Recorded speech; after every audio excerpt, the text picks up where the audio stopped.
예, 앞서 보신 대로 천안함 폭침의 배후 인물 김영철이 내려오는 데 대해서 야당이 강경하게 반발하고 있고 비판적인 여론도 적지 않습니다. 그런데 김영철과 관련한 청와대 고위 관계자의 발언을 둘러싸고 또 논란이 일고 있습니다. 최원묵 기자와 함께 따져보도록 하겠습니다. 자, 최 기자, 네. 청와대 관계자가 어떤 말을 했습니까? 네, 청와대 고위 관계자는 오늘 기자들과 만나 천안함 사건 때 여러 추측이 있었지만 당시 조사 결과 발표에서도 누가 주역이었다는 부분은 없던 걸로 안다고 말했습니다. 예. 실제 2010년 5월 20일 민군 합동조사단은 북한 소행이라고 발표했지만 김영철의 이름을 직접 거명하진 않았는데요. 이는 과학적, 실체적 증거로 북한 소행임을 밝히는 데 주력했기 때문이지 주도자를 밝히려는 게 아니었기 때문입니다. 발표문에 김정일 이름이 없다고 해서 김정일이 천안함 폭침에 책임이 없다고 할 수 없는 것과 마찬가지입니다.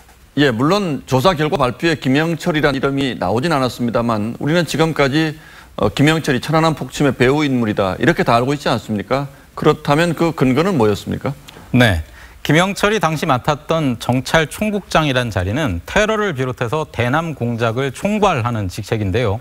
김영철은 정찰총국장을 맡은 2009년 이후 천안함 폭침뿐 아니라 연평도 포격 도발도 주도한 걸로 알려져 있습니다. 예. 실제 2010년 10월 당시 김태형 국방장관은 국회에서 천안함 폭침 주범이 김영철이라고 밝히기도 했습니다.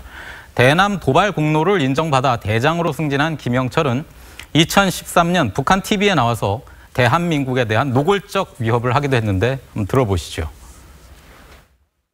이미 시기, 이미 대상에 대하여 제한 없이 마음먹은 대로 정리 타결을 가하고.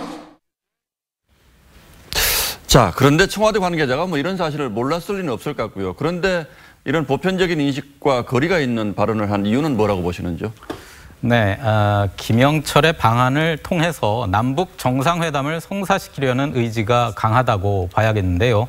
만약 김영철이 우리 젊은 군인 46명의 목숨을 앗아간 주역이라는 걸 인정하게 되면 정부로서도 이번 대표단을 받아들이는데 상당히 곤혹스럽기 때문입니다. 자, 어쨌든 대단히 의미심장한 인물이 내려오는 건 사실인 것 같은데 김영철을 내려보내면 우리 사회에서 이런 논란이 일 것 같다. 이건 북한도 알고 있지 않을까요? 그렇다면 무슨 의도가 있을 텐데요.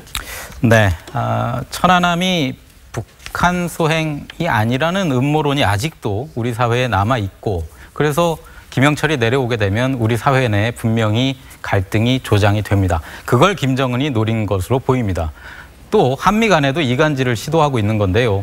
펜스 부통령이 지난 9일 천안함 기념관을 방문한 직후에 김영철의 방안을 우리 정부가 허용하게 만들어서 미국을 상당히 불쾌하게 하려는 의도도 보입니다. 예, 최원묵 기자 잘 들었습니다.